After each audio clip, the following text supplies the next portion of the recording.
ये उसकी माँ है 555 555 बता रही है बहन की जोड़ी घर में ना जाने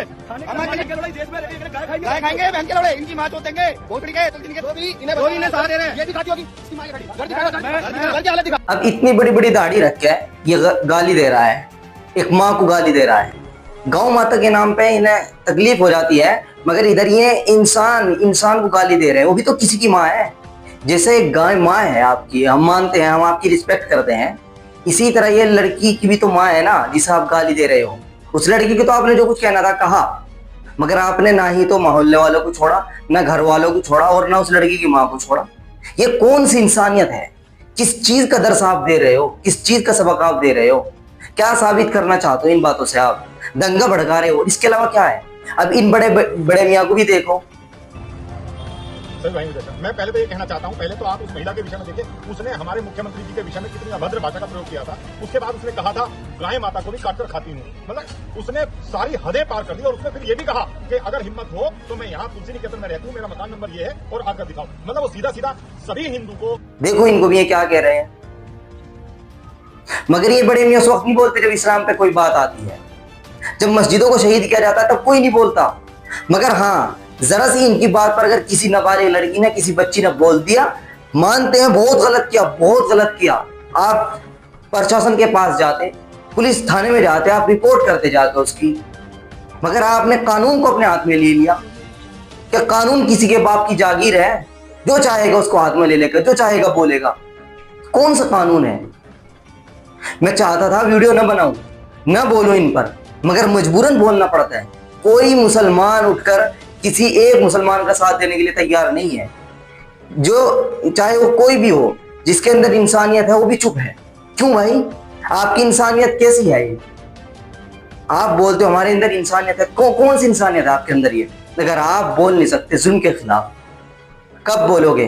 जब हिंदुस्तान आग में तपेगा तब बोलोगे आप, तब निकल कर आओगे आप। जब अंग्रेज हिंदुस्तान में दाखिल हुए थे, अगर उन्हें उस वक्त रोक दिया जाता तो याद रखो हिंदुस्तान किसी का गुलाम नहीं होता फिर।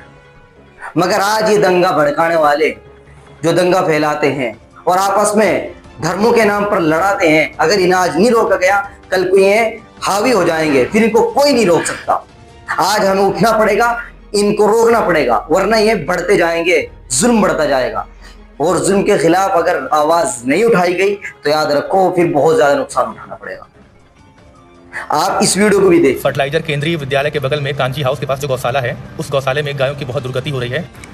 जैसा कि आप देख सकते हैं कि गाय की हालत किस तरीके से हो रखी है। हम सभी बजरंग दल वाले मिलकर ये सोचते हैं कि रोड पे गाय जितनी भी होती है वो अगर घायल होती है तो हम लोग उनकी सेवा की जाए। और उसी मुहिम को स्टार्ट करके हम लोगों ने ये सोचा कि पशुपालन के चक्कर में हम लोग देखें कि सारी की सारी गाय किस तरीके से है गौशाला के अंदर। हम लोग गौशाला की तफ्तीश कर रहे थे तो हम लोग के सामने ये केस आया। आप देख सकते हैं किस तरीके से गाय मरी पड़ी है यहाँ पे और किस तरीके से मच्छर और मक्खी लग रहे हैं उनके ऊपर। ये भी हमारी माता है और हम लोग सोचे कि यहाँ पे गौशाला में गायों की सेवा होती है, लेकिन यहाँ पे तो रोड से भी ज्यादा दुर्गति हो रखी है गायों की, जिस तरीके से यहाँ पे हो रखा है। तो आप लोग प्लीज हम बजरंग दल कहते हैं ना गौ माता, देखिए इसका गौशाला का हाल क्या है।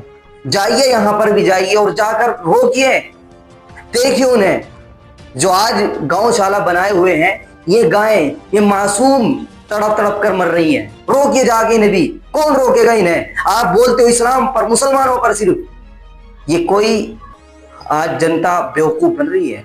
ये वजह है गद्दी, सिर्फ गद्दी की वजह है और कुछ भी नहीं है। यार दिल रोता है ऐसी ऐसी वीडियो देखकर। यार मासूमों पर तुम जुल्म करते हो, ये इंसानियत नहीं है। हर एक इंसान को मरना है, कुल्लु नफ्सिन ज़ाइक़तुल मौत, हर एक मरेगा, कोई नहीं बचने का। तो आप किस चक्कर में हो फिर? किस बलबूते पे रह के आप ये बातें करते हो? यार आप हमें देखना चाहिए कि हमारी औकात ही क्या है। एक नापाक पानी से हम बने हैं, नापाक पानी के अलावा हमारी कोई हैसियत ही नहीं है और हम बड़ी बड़ी बातें करते हैं। ये कोई तरीका है? ये देश चलाने कोई तरीका है? आप चाइना को देखो आज कहां से पहुंच गए हो, टेक्नोलॉजी के मामले में आपसे आगे चल गया हो। वहां से इलेक्ट्रिकल मोटरसाइकिल चलते हैं, इलेक्ट्रिकल वहां से लाइट से बाइकें चलती हैं, हर एक जगह वहां चार्जर लगे हुए हैं। वहां तेल की जरूरत नहीं है। क्यों? क्या वजह है इसकी? क्योंकि वो अपने आवाम के अंदर मेहनत करते हैं। आवाम का वहां से सियासत से कोई ताल्लुक ही नहीं, मगर यहां से हर एक आदमी आता है, सियासत में घुस जाता है। क्योंकि अब जिनको सियासत के लिए बिठाया गया वो काम ही नहीं कर रहे। उनको जो करना चाहिए था वो कर ही नहीं रहे। फिर ऐसा ही होगा, कोई भी आएगा उठ पटांग उठेगा और कहीं से भी आके कुछ भी कर देगा। यार एक आवाम को दूसरे आवाम के साथ क्या चक्कर है, क्या बात है कि अपने हाथ में कानून ले ले। अगर किसी ने गलत कर दिया तो एक आम नागरिक को क्या हक है कि वो अपने हाथ में कानून को ले ले और आके उसको सजा दे? ये कोई कानून है, कोई तरीका है यार? बताइए मुझे कौन से संविधान में, कौन से कानून में लिखा हुआ है? एक आर्टिकल आप दिखा दीजिए मुझे। इस्लाम में भी यह है, जहां पर अगर कोई किसी ने जिना किया है ना, अगर उस पर 4 गवाह हैं तभी उसकी गवाही मकबूल होगी, वरना नहीं होगी। और फिर भी कहा जाएगा कि आप खामोश रहें। क्यों भाई? इंसानियत सबसे बड़े क्या है? धर्म इस वजह से होते हैं ताकि इंसानियत को जिंदा कर सके, वरना अगर धर्म ना हो ना, हर एक आदमी हैवान जानवर ही है।